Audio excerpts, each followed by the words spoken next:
উপস্থিত শ্ৰীমন্ত শংকৰদেৱ সংস্থাৰ কৰ্মকৰ্তাসকল, আমাৰ নামঘৰৰ ভক্তসকল আৰু আমাৰ সকলো সদস্যসকল, মই কোনোদিনেই ভবা নাছিলোঁ যে আমি এনেকৈ এখন শোক সভাত লগ হ'ব লাগিব। আমি কি দুখ কৰিলোঁ যে নিয়তিয়ে আমাক ইমানখিনি শাস্তি দিব লগা হৈছে। আমি মানি ল'বই পৰা নাই যে হিমাদ্ৰী আৰু আমাৰ মাজত নাই। ইমান মৰ্মাহত হৈছোঁ আমি। নামঘৰটো আমাৰ সকলোৰে শ্ৰদ্ধা আৰু ভক্তিৰ স্থান। আমি সকলোৱে নামঘৰত গৈ আমি সকলোৱে সৰলতাভাৱে কাম কৰোঁ। কিন্তু হিমাদ্ৰী এনেকুৱা এজন ব্যক্তি আছিলে যাৰ কামৰ তুলনা আমাৰ লগত নহয়। তেওঁ এক শ্ৰেণীৰ ওপৰত। তেওঁৰ মনোবল বহুত বেছি আমাতকৈ, তেওঁৰ শ্ৰদ্ধা আমাতকৈ বহুত বেছি। সেইহেন মানুহজনক আমি হেৰুৱালোঁ। মই কি ভাষাৰে এইটো বিশ্লেষণ কৰিম, মোৰ ভাষা নাই।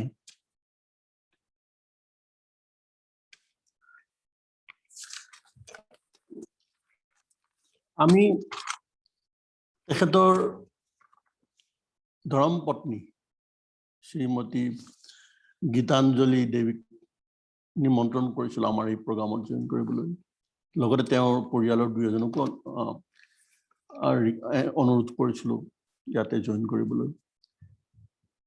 হয়তো জইন কৰিছে, মই ধৰিব পৰা নাই।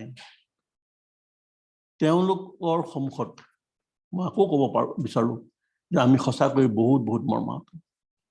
আমি এজন বহুত গুণী ব্যক্তিক হেৰুৱালোঁ।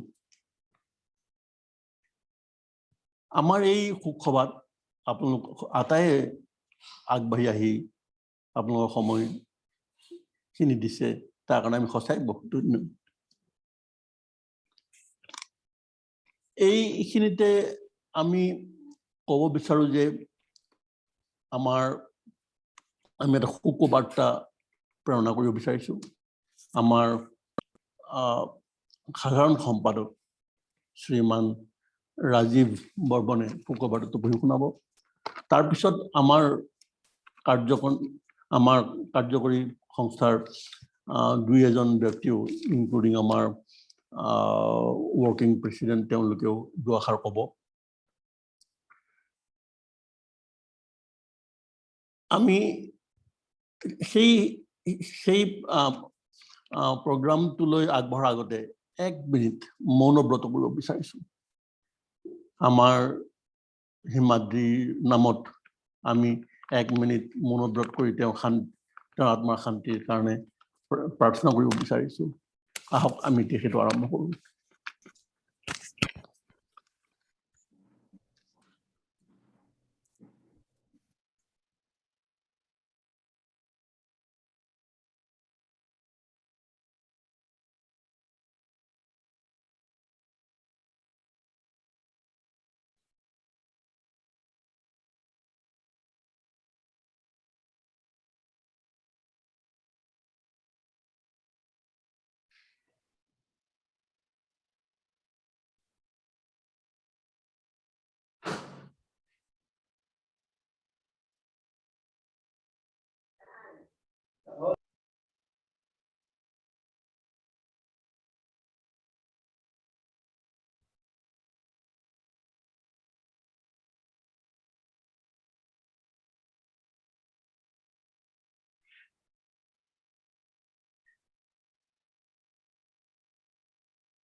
শ্ৰদ্ধাৰ ৰাইজ, পোনপ্ৰথমতে আজিৰ উপস্থিত সকলোকে মই শ্ৰীমন্ত শংকৰদেৱ সাংস্কৃতিক সমাজৰ ফালৰ পৰা অশেষ ধন্যবাদ জনাইছোঁ। সময়ৰ প্ৰতি লক্ষ্য ৰাখি বিশেষ পলম নকৰি আজি শ্ৰীমন্ত শংকৰদেৱ সাংস্কৃতিক সমাজ আৰু আজিৰ উপস্থিত ৰাইজৰ হৈ মই আমাৰ সতীৰ্থ হিমাদ্ৰী ঠাকুৰীয়াৰ শোক সভাৰ শোক প্ৰস্তাৱ পঢ়ি শুনিয়াইছোঁ। আমাৰ সতীৰ্থ আৰু সকলোৰে প্ৰিয় হিমাদ্ৰী ঠাকুৰীয়া যোৱা 11 মে'ৰ সন্ধিয়া নগাঁৱত তেওঁৰ শৰীৰৰ অৱনতি ঘটি শেষ নিশ্বাস ত্যাগ কৰে। তেওঁৰ এই আকস্মিক আৰু অকাল মৃত্যুত আমাক হতভম্ব কৰাৰ লগতে শ্ৰীমন্ত শংকৰদেৱ সাংস্কৃতিক সমাজৰ এজন সক্ৰিয় কৰ্মী হেৰুৱায়। ই এক অপূৰণীয় ক্ষতি। আমি তেখেতৰ বিদেহী আত্মাৰ শান্তিৰ বাবে ভগৱানৰ ওচৰত প্ৰাৰ্থনা জনাইছোঁ আৰু তেখেতৰ শোক সন্তপ্ত পৰিয়াললৈ সমবেদনা জ্ঞাপন কৰিছোঁ। ধন্যবাদ।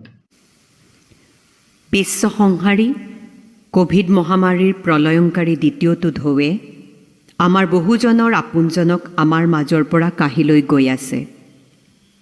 মৃত্যু অপৰাজেয়, কিন্তু আপোনজনৰ আকস্মিক মৃত্যুৰ ব্যথা অকল হেৰুৱাজনেহে উপলব্ধি কৰিব পাৰে। শ্ৰীমন্ত শংকৰদেৱ সাংস্কৃতিক সমাজৰ জন্মলগ্নৰে পৰা প্ৰত্যক্ষভাৱে জড়িত হৈ থকা কাৰ্যকৰী সমিতিৰ প্ৰাক্তন সদস্য হিমাদ্ৰী ঠাকুৰীয়া আমাৰ মাজৰ পৰা যোৱা 11 মে'ৰ হঠাৎ সন্ধিয়া ইহলীলা ত্যাগ কৰি গুচি যায়। তেখেতৰ এই অকাল মৃত্যুত আমি শ্ৰীমন্ত শংকৰদেৱ সাংস্কৃতিক সমাজৰ লগতে সমূহ বাংগালোৰবাসী ৰাইজ স্তম্ভিত আৰু মৰ্মাহত হৈছোঁ। মৃত্যুৰ সময়ত তেখেতে একমাত্ৰ পুত্ৰ অক্ষজ ঠাকুৰীয়া আৰু পৰিবাৰ গীতাঞ্জলি ঠাকুৰীয়াক ইহ সংসাৰত এৰি থৈ গৈছে। তেখেতৰ মৃত্যুৱে বাংগালোৰবাসী অসমীয়া ৰাইজৰ মাজত এক শোকৰ ছাঁ পেলাইছে। প্ৰয়াত হিমাদ্ৰী ঠাকুৰীয়া অসমৰ বৰপেটা জিলাৰ সৰ্থেবাৰীত 1974 চনত জন্মগ্ৰহণ কৰিছিল। পৰৱৰ্তী কালছোৱাত তেখেত নগাঁৱত আহি পঢ়া শুনা কৰে আৰু যোৱা 12টা বছৰে কৰ্মসূত্ৰে বাংগালোৰত বসবাস কৰিবলৈ লয়। এক সৰল, অমায়িক, অল্পভাষী আৰু শান্ত স্বভাৱৰ হিমাদ্ৰীয়ে বাংগালোৰৰ নামঘৰৰ লগত জড়িত সকলো ব্যক্তিৰ মন জয় কৰিছিল। তেখেতে নামঘৰলৈ অহা ব্যক্তিসকলক শুশ্ৰূষা কৰি এক বিশেষ আনন্দ লাভ কৰিছিল। নামঘৰত আয়োজন কৰা অনুষ্ঠানসমূহত তেখেতে কৰা স্বতঃস্ফূৰ্ত পৰিশ্ৰম সকলোৰে জ্ঞাত আৰু এই পৰিশ্ৰম আমি কেতিয়াও পাহৰিব নোৱাৰিম। আজি তেখেতৰ এই অকাল মৃত্যুত শ্ৰীমন্ত শংকৰদেৱ সাংস্কৃতিক সমাজৰ লগতে সমূহ বাংগালোৰবাসী অসমীয়া ৰাইজৰ এক অপূৰণীয় ক্ষতি। তেখেত আজি যদিও আমাৰ মাজত নাই, আমাৰ সকলোৰে হৃদয়ত সদায় থাকি যাব। তেখেতৰ আত্মাই চিৰশান্তি পাবলৈ আমি নেদেখাজনৰ ওচৰত কাতৰ প্ৰাৰ্থনা জনালোঁ। লগতে ভগৱন্তৰ চৰণত প্ৰাৰ্থনা জনাইছোঁ তেখেতৰ পৰিয়ালটোক শক্তি দিয়ক আৰু গতানুগতিক জীৱনসূতিলৈ ঘূৰি আহিবলৈ সামৰ্থ্য দিয়ক।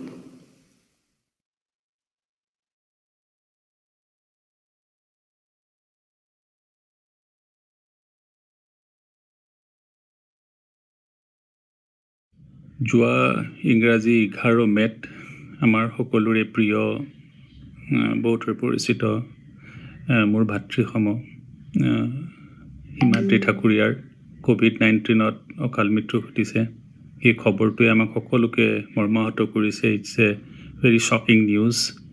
উই কাণ্ট ইমাজিন তেনেকুৱা ধৰণৰ এটা খবৰ আমি পাম।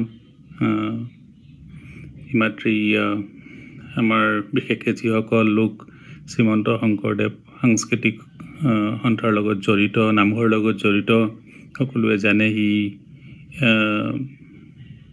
অতি আগৰণুৱা কৰ্মী আছিল। আমাৰ কোনো ধৰণৰ দায়িত্ব ল'বলৈ অৱহেলা নকৰিছিল।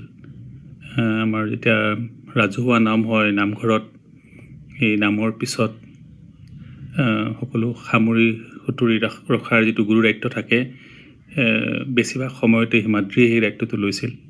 তাৰ উপৰিও আমি যেতিয়াই কোনো ডাঙৰ কাম হাতত ল'ব লগা হয়, হিমাদ্ৰীয়ে যিকোনো ধৰণৰ কাম হাতত ল'বলৈ বা পালন কৰিবলৈ পিছ হুহুকি নকৰিছিল। অতি নিষ্ঠাৱান আছিল যেতিয়া বৰকৈ মিটিঙত কথা নখুজিছিল, কিন্তু প্ৰয়োজন সাপেক্ষে যদি মতামত দিব লগা থাকে মতামত দিছিল, আৰু সেই মতামতবোৰ মোৰ মনত আছে দুই এটা অতি উচ্চমানৰ আছিল। ভাবি চিন্তি বৰ ধুনীয়া মতামত দিছিল। মই ভাবিব নোৱাৰোঁ যে আমি আমাৰ মাজত আজি হিমাদ্ৰী নাই, কিয়নো হিমাদ্ৰীক আমি ভাবিছিলোঁ যে তেওঁ আমাৰ নামঘৰৰ অনাগত দিনত তাৰ গুৰু দায়িত্ব ল'ব পাৰিব। সেই যিখিনি ব্যক্তিত্ব বা যিখিনি কথাৰ প্ৰয়োজন সেই গোটেই কথাখিনি হিমাদ্ৰীৰ তাত আছিল। গোটেই খবৰটো অতি মৰ্মাহত কৰিছে মোক, বিশেষকৈ মই অতি মৰমৰ আছিল সি মোৰ। আজিৰ এই খবৰটোত পাই অতি আমি সকলোৱে অতি দুখ পাইছোঁ, আৰু মই তেওঁৰ আত্মাৰ সদ্গতিৰ অৰ্থে ভগৱানৰ ওচৰত প্ৰাৰ্থনা জনাইছোঁ। নমস্কাৰ। শ্ৰদ্ধেয় উপস্থিত বেংগলোৰবাসী ৰাইজসকল, আজি আমি একত্ৰিত হোৱাৰ কাৰণটো আপোনালোক সকলোৱে জানে। মই তাৰেই বিষয়ে দুষাৰ ক'ব বিচাৰিছোঁ। হিমাদ্ৰীৰ খবৰটো মই যেতিয়াই পালোঁ তেতিয়া মই প্ৰথমতে বিশ্বাসেই কৰিব পৰা নাছিলোঁ যে তেওঁ হঠাৎ আমাৰ মাজৰ পৰা এনেকৈ হেৰাই যাব। তেওঁ কথাটো শুনি মই খুব দুখ পাইছিলোঁ আৰু বহু সময় ধৰি নিস্তব্ধ হৈ আছিলোঁ। মই হিমাদ্ৰীক প্ৰথম নামঘৰতেই আমাৰ প্ৰতিষ্ঠা দিৱসত লগ পাইছিলোঁ। তেওঁ খুব সহজ সৰল ল'ৰা আছিল আৰু সকলো কামতে আগৰণুৱা আছিল। তেওঁ কোনো কামতেই হেলা নকৰিছিল আৰু যোনে যেনেধৰণে চলাইছিল তেওঁ তেনেকেই কৰি গৈছিল। তেওঁ সকলো কামতে আগভাগ লৈ কাম কৰিবলৈ আহিছিল আৰু কেতিয়াও কাৰো মুখৰ ওপৰত মুখ লৈ কথা নকৈছিল। তেওঁ মোক নামঘৰৰ বহু কামতে সহায় কৰি গৈছিলে। তাৰে এটা কথা ক'ব বিচাৰিছোঁ, যেতিয়া আমাৰ নামঘৰত নাম প্ৰসংগ হৈছিল তেওঁ সকলো কামতে যেনেধৰণে প্ৰসাদ বিতৰণ, ফল মূল কাটাৰ দায়িত্ব, তাৰপিছত দুপৰীয়া আহাৰ বিতৰণৰ, নামঘৰৰ সৰা মোচা কৰাৰ পৰা তেওঁ সকলো কামতেই আগভাগ লৈছিল। তেওঁ সদায় মানুহক দুপৰীয়া আহাৰটো দিহে শেষত খাবলৈ বহিছিল। তেওঁক যিমানেই নকওঁ কিয় খাবলৈ তেওঁ সদায় এটাই উত্তৰ দিছিল, তেওঁলোকক খুৱাই উঠিহে মই শেষত খাবলৈ বহিম। তেওঁ মোক কেতিয়াও নাম ধৰি মাতা নাছিলে। সদায় কৈছিলোঁ যে একো নাই, মোক প্ৰাঞ্জলি বুলি মাতিলেই হ'ব, কিন্তু নাই, তেওঁ সদায় মেম বুলিহে মোক মাতিছিলে। তেওঁ যদিও আমাৰ মাজত নাই, কিন্তু সকলো কামতেই আমাৰ তেওঁৰ কথা মনত পৰি থাকিব, আৰু যিয়েই কাম নকৰোঁ কিয় তেওঁক আমি সদায় আমাৰ মাজত ৰাখিম। ক'বলৈ গ'লেতো তেওঁৰ বহু কথাই ক'বলৈ আছে, কিন্তু এতিয়া আমাৰ সময়ৰো নাটনি, সেইকাৰণে মই এতিয়া একেই ক'ব বিচাৰিছোঁ যে তেওঁ য'তেই আছে সুখ শান্তিৰে থাকক, ভগৱানে তেওঁক সুখ শান্তিৰে ৰাখক আৰু তেওঁ সদায় ভালে থাকক। নমস্কাৰ। নমস্কাৰ। মোৰ নাম মুকুন্দ গগৈ। মই বেংগলোৰৰ নামঘৰৰ এজন অতি ক্ষুদ্ৰমান সদস্য। অতি মৰ্মাহত হৈছোঁ হিমাদ্ৰীৰ খবৰটো পাই। আমি আমাৰ মাজৰ পৰা এজন অতি পৰিয়ালৰ সদস্যৰ দৰে অতি ওতঃপ্ৰোতভাৱে নামঘৰৰ লগত জড়িত থকা ব্যক্তিক হেৰুৱালোঁ, যি সদায় প্ৰতিটো অনুষ্ঠানতে হাতে কামে লাগি যিমান পাৰে এক্টিভলি জড়িত হৈছিল। অতি দুখৰ বিষয় যে অতি কম সময়ৰ ভিতৰতে তেখেত আমাৰ মাজৰ পৰা গুচি গ'ল। বিশেষ ক'বলগীয়া আৰু নাই। মই ভগৱানৰ ওচৰত প্ৰাৰ্থনা কৰিছোঁ তেখেতৰ বিদেহী আত্মাই যাতে সদ্গতি লাভ কৰে, আৰু তেখেতৰ পৰিয়ালবৰ্গলৈ সমবেদনা জ্ঞাপন কৰিছোঁ। লগতে ভগৱানক প্ৰাৰ্থনা কৰিছোঁ যাতে এই ডিফিকাল্ট সময়খিনি পাৰ কৰাত ভগৱানে তেখেতলোকৰ প্ৰতি আশীৰ্বাদ কৰে। ধন্যবাদ। শ্ৰদ্ধেয় বাংগালোৰবাসী অসমীয়া ৰাইজ, আজি আমি এনেকৈ হিমাদ্ৰীৰ এই শোকবাৰ্তালৈ আহিবলৈ পাই মৰ্মাহত হৈছোঁ। জন্ম হ'লেই মানুহৰ মৃত্যু আছেই, কিন্তু এজন ব্যক্তিৰ এনে অকাল বিয়োগৰ বতৰা সহিবলৈ অতি কঠিন। হিমাদ্ৰীক আমি বহু আগৰে পৰা জনা নাছিলোঁ। বাংগালোৰ নামঘৰলৈ যেতিয়াৰ পৰা আমি যাবলৈ আৰম্ভ কৰিলোঁ, তেতিয়াৰ পৰাই তেওঁক জানিলোঁ, তেওঁক দেখিলোঁ, আৰু তেওঁৰ যি ৰূপ তাত দেখা পাইছিলোঁ সেয়া আমি কেতিয়াও পাহৰিব নোৱাৰোঁ। সদায় মই দূৰৰ পৰাই তেওঁক চাই চাই ভাবিছিলোঁ, কেনেকৈ ইমান এজন কম বয়সীয়া ল'ৰাই ইমান নিষ্ঠাৰে, ইমান শ্ৰদ্ধা সহকাৰে ঈশ্বৰৰ তথা ৰাইজৰ সেৱা আগবঢ়াব পাৰে। তেওঁ প্ৰথমৰ পৰা শেষলৈকে সম্পূৰ্ণ কাম, গোটেইখিনি কাম সম্পূৰ্ণ নকৰাকৈ তাৰ পৰা আঁতৰি নগৈছিল। সেইবাবে তেওঁৰ প্ৰতি সদায় মোৰ এটা অপৰিসীম মৰম আৰু শ্ৰদ্ধা উপজিছিল। এনেজন ব্যক্তিৰ অকাল মৃত্যু অসমীয়া ৰাইজ তথা বাংগালোৰ নামঘৰৰ এটি অপূৰণীয় ক্ষতি। যি হওক, হিমাদ্ৰীৰ বিদেহী আত্মাৰ শান্তিৰ বাবে আমি ভগৱানৰ ওচৰত কাতৰ প্ৰাৰ্থনা জনাইছোঁ। লগতে তেওঁৰ শোক সন্তপ্ত পৰিয়ালবৰ্গৰ শান্তি, সাহস আৰু ধৈৰ্যৰ বাবেও ভগৱানৰ ওচৰত কাতৰ মিনতি জনাইছোঁ। ওম শান্তি শান্তি শান্তি।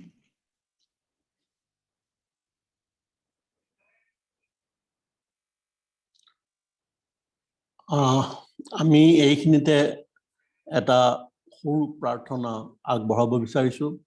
আমাৰ নামঘৰৰ নামাচাৰ্য শ্ৰীযুত সুৰেশ বৰুৱাদেৱক অনুৰোধ কৰিছোঁ, তেখেতে এটা প্ৰাৰ্থনা আমাৰ সন্মুখত দাঙি ধৰিব।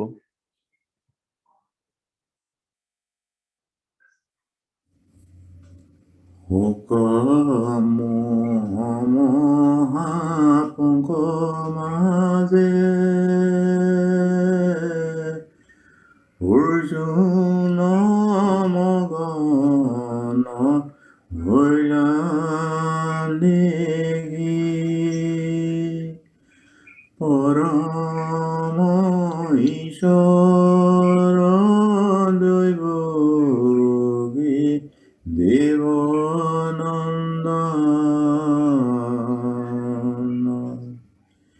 কৃপায়ে ঈশ্বৰে তত গহি উদাৰিলা নিজ ভকতক উহেন ঈশ্বৰৰ শৰণে লৈলো শৰণ।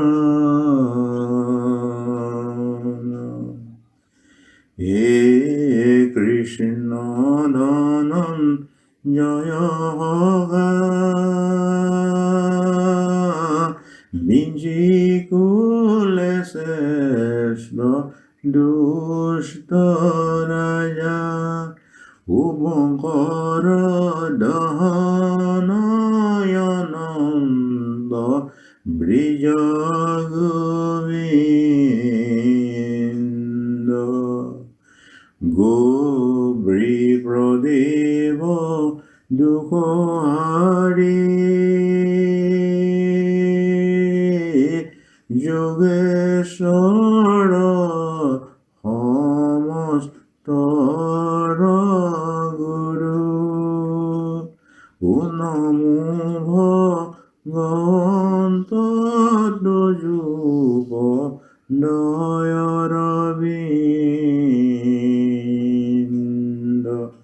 ৰাম নমো ভগৱন্ত যুগ দয়ৰবিন্দ।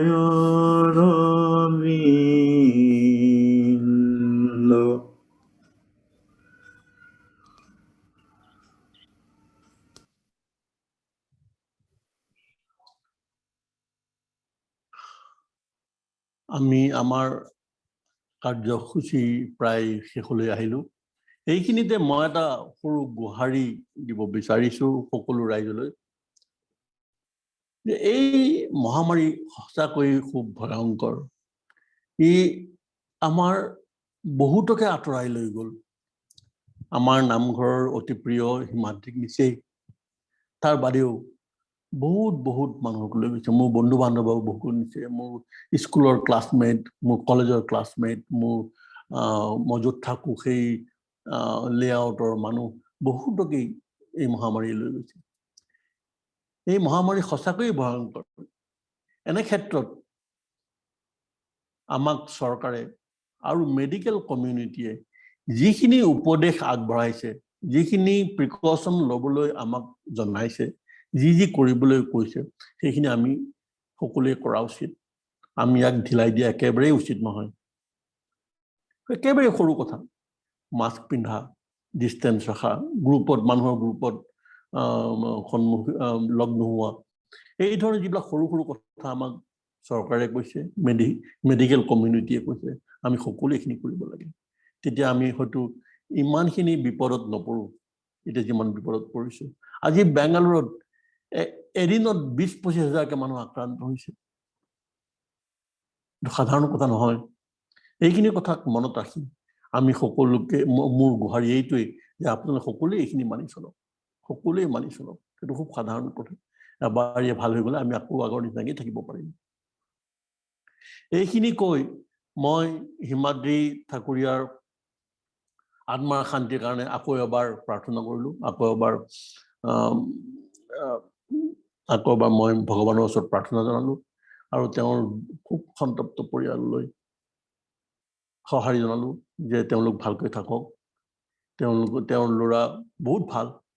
বহুতে হয়তো জানে তেওঁৰ ল'ৰা চুইমিং কম্পিটিশ্যন কৰে, চুইমিং কৰে। আমাৰ ষ্টেট লেভেলত তেওঁ চুইমিং কৰিছে, ষ্টেট লেভেলত পুৰস্কাৰ পাইছে। তেওঁ খুব ভাল, পঢ়া শুনাটো ভাল হ'ব। গতিকে তেওঁলোকে কেনেকৈ আগবাঢ়ি যাব পাৰে, ইয়াত আমি হয়তো গাইডেঞ্চ অলপ দিব পাৰিম। গতিকে হিমাদ্ৰী গ'ল, কিন্তু বাকী যিজন আছে, পৰিয়ালৰ যিজন আছে, তেওঁলোক যাতে ভালকৈ থাকে, এয়া আমাৰ তেওঁলোকৰ প্ৰতি গুহাৰি। ইমানখিনি কৈ আজি আমাৰ কাৰ্যসূচী সামৰণি কৰিলোঁ। ধন্যবাদ।